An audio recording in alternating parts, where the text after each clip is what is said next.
So what am I saying? For example, let me give you another example. We have been to US Africa.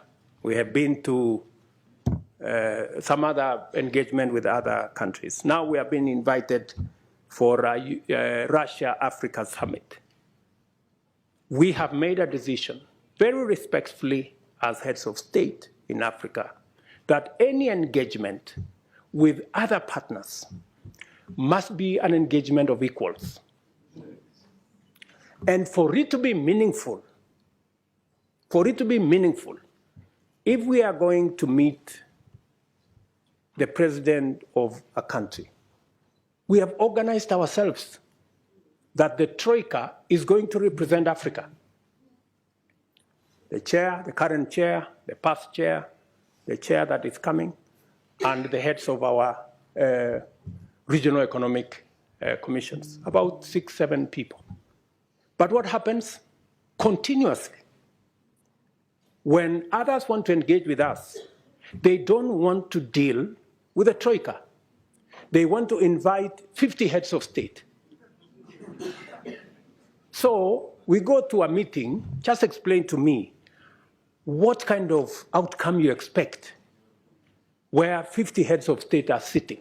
Everybody is asked for speak to 1.5 minutes. You speak to for 1.5 minutes. What kind of engagement are you going to get? You're going to get nothing, right? The best that you get is photographs.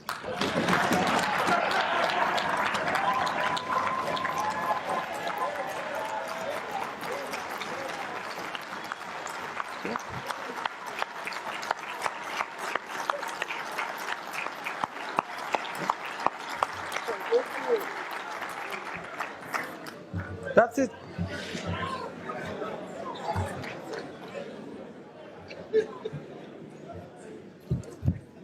Precisely. You get these photographs, they normally line us up somewhere, you know, crowd of 50 heads of state, you know, and that's all we come home with, you know, because there isn't time to engage any serious country that wants to engage with Africa, yeah, must respect first our architecture. If we have said we are going to be represented by the Troika, why are you inviting 50 people unless you want to sabotage the whole discussion?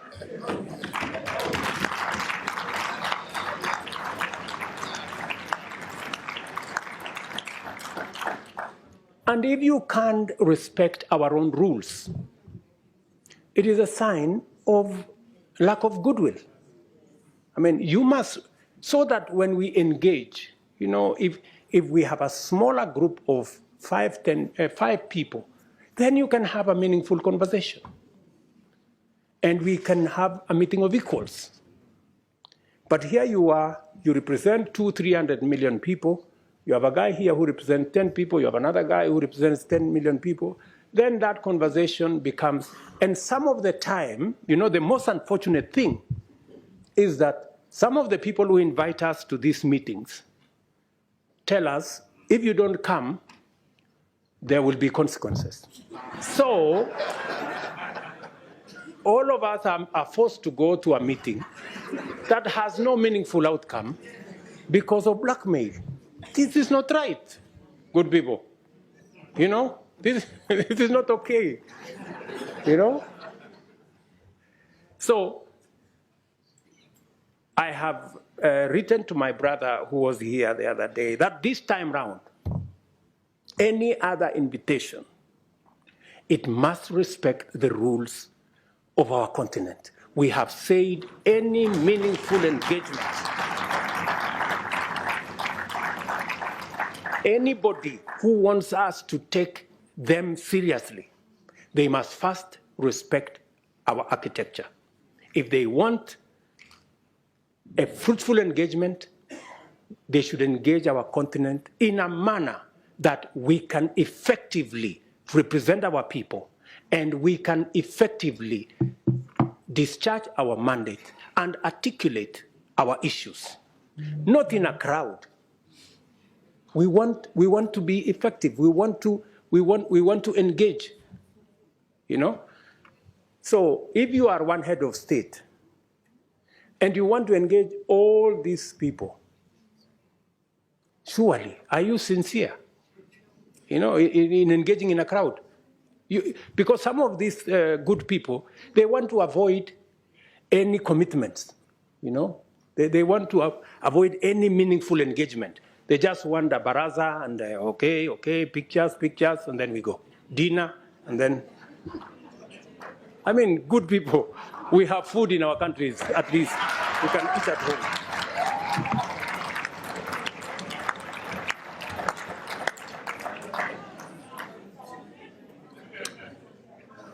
The Africa Union reform agenda must therefore become a priority this session. And you must, members of parliament, you must interrogate and conduct the process to ensure that structurally the roles of the Bureau, Summit, committees, regional caucuses, Secretariat, and Commission are rationalized to give Africa a fit-for-purpose continental governing body worth its name.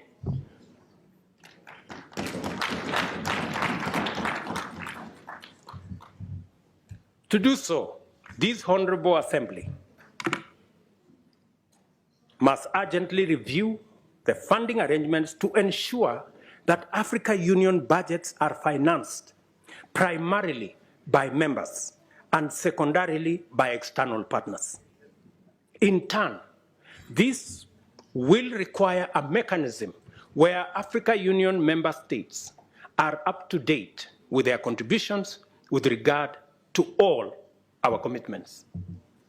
As matters stand, our most core mandates depend on the goodwill of development partners. Just imagine, including critical peace and security matters, that our own peace and security fund is funded by development partners more than is funded by us as heads of state and countries. Good people, this needs to change. Africa solutions must look like solutions. And in principle, they ought to emanate from us. How do we say we are providing African solutions if it is funded by development partners? It's a fallacy.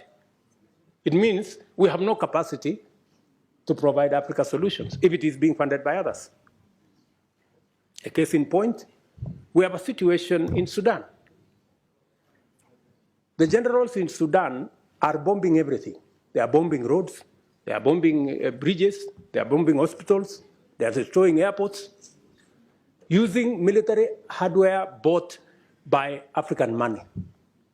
Just imagine. We need to tell those generals to stop the nonsense. Yeah.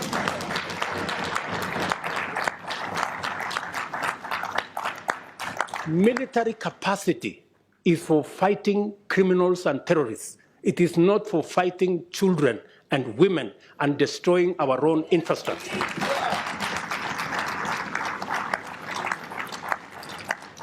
But as it is, we have no capacity to stop this nonsense in our own continent because our own peace and security fund is funded by others. We have a problem. But I'm telling you, we are going to correct this problem. It is us to do it.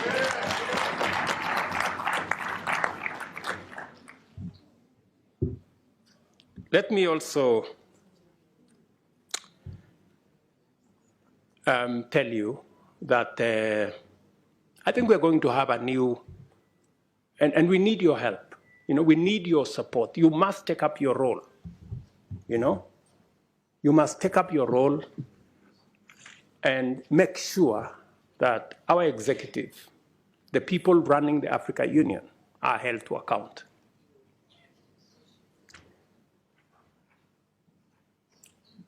With this vision in mind, I sought and was privileged to receive the approval of the African Heads of State and Government Summit to have the honor of hosting the Africa Climate Summit in Nairobi this year in September.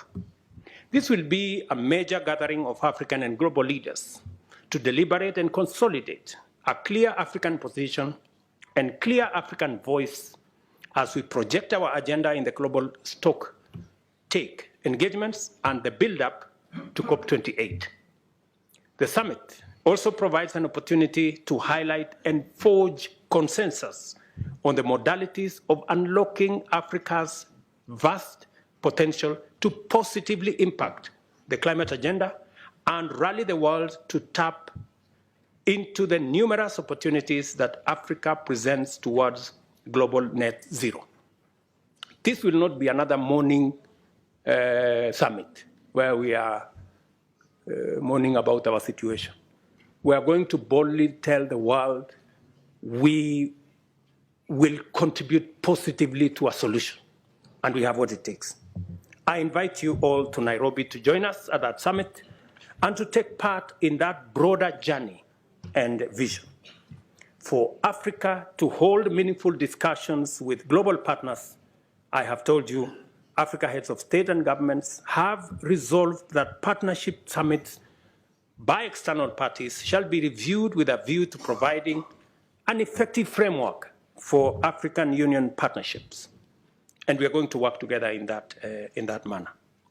Another proposition I want to make to you is the United Nations. This is an important forum for transacting global affairs in diplomacy, peace, security, and trade, among others. But Africa, a continent of 1.2 billion people and a GDP of close to $2 trillion, finds itself disadvantaged by the current configuration of the UN Security Council, a configuration that was established 80 years ago, before the Second World War. But the world has since changed tremendously, we all know. Countries that had not become self-determining have since attained independence and are making a huge contribution to their people, continents, and the world. It is therefore time to reform the UN Security Council and change it from an exclusive club of 5 permanent members to a more representative global council that works for the interests of the whole world.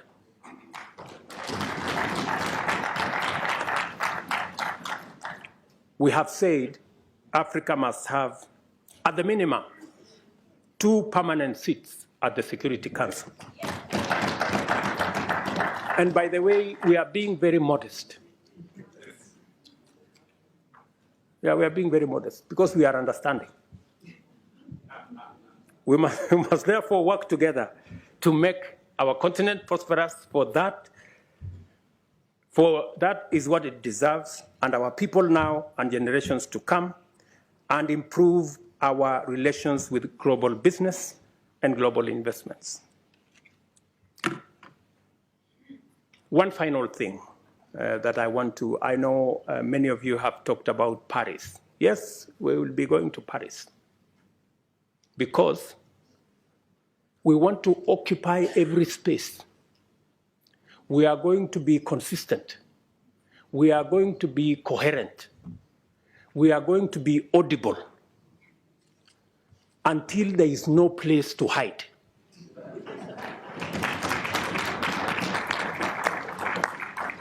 Yeah? Until the conferences are stopped. Otherwise, we will make them noisy, we will make them messy, and there will be consequences. If we are not heard, we are refusing to stay on the margins anymore. Yeah? We want to be at the table.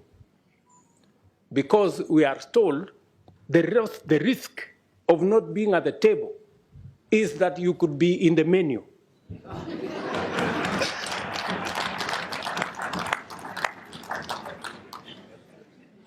Do you understand? So we are going to occupy every space. And we have been gentlemen for far too long. We are now going to appropriate our place because we have a contribution to make. Ladies and gentlemen, Thank you very much for listening to me. I don't take it for granted. And God bless you.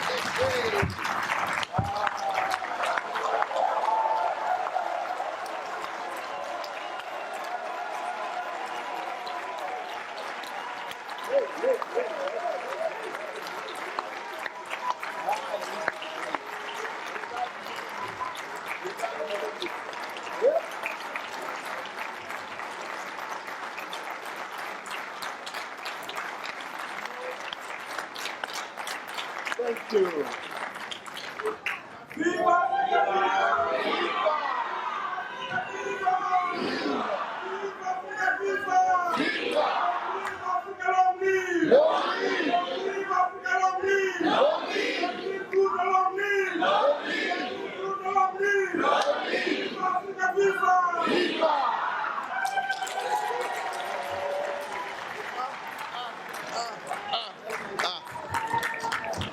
What do we want? Direct justice. What do we want? Direct justice. What do we want? Direct justice. What do we want? Direct justice. When do we want it? Now. When do we want it? Now. When do we want it? Now. Thank you.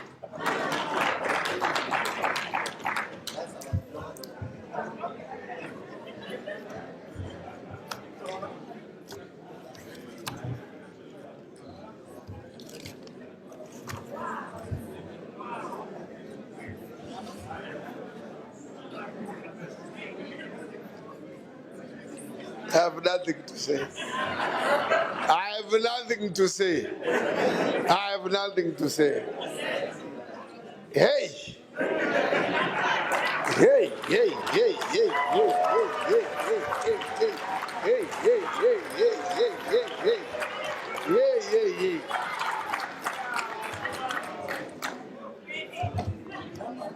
hey. Your Excellency. Your Excellency. I am standing here saying, what can I say? Nothing but to just thank you, nothing more. Just thank you. Hey. Yeah. Yeah. At one point, I could see 80% seated and wondering, looking at you like this. Wondering whether this is coming from a president of this continent. People have always wanted to hear what you say, but they don't hear it. You know, you spoke as if you were this side, not this side. Look, look, look, look. You have propelled Africa to another higher level. I tell you. We now have gained confidence in our leadership on this continent. We really have confidence.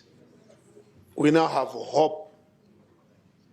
And those that are aspiring, because this parliament has produced, as we said yesterday, a number of heads of state from this parliament. The current president of Seychelles was here 2 years ago. The current president of Namibia was a member of this parliament. Former President Mahama of Ghana was a member of this parliament. Former President of Mali, Keita, was a member of this parliament. Who else? So, now today, Niger president, Niger, Bazoum, Honorable Bazoum, he used to sit over there, that side. Bazoum, former member of this parliament.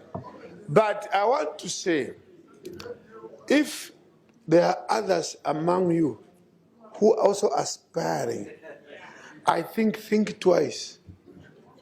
It is no longer the presidents of yesterday. Things have changed. Look, we now want this caliber.